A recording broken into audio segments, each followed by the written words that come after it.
Hi guys, now we'll see Leetcode SQL question classes with at least 5 students. So here we are given courses table which has two columns student and class.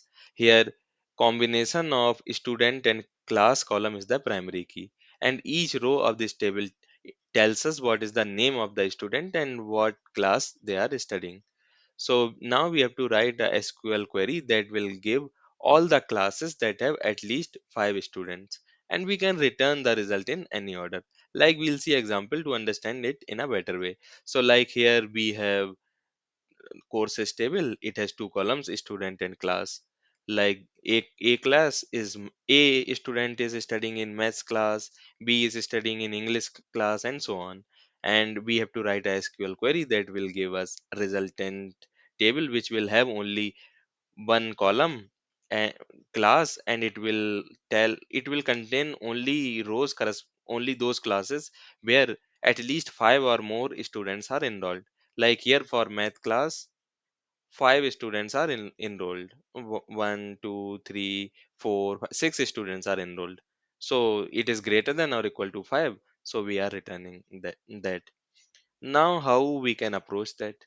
So approach is quite simple. We'll make group of rows based on class and then we'll count the number of students enrolled. If they are greater than or equal to 5, then only they should be part of the final table. So we'll filter based on this condition.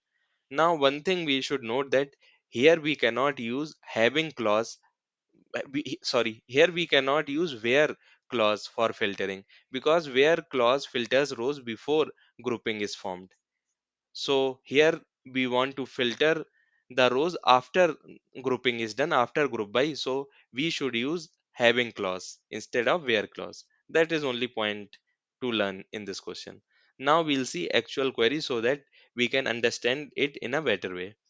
So like in the output, we want only one column. So we'll select class from courses table.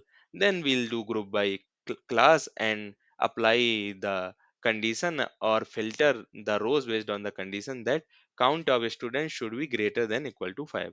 Since we are filtering after group by or after grouping of rows is done, so we need to use having clause instead of where clause.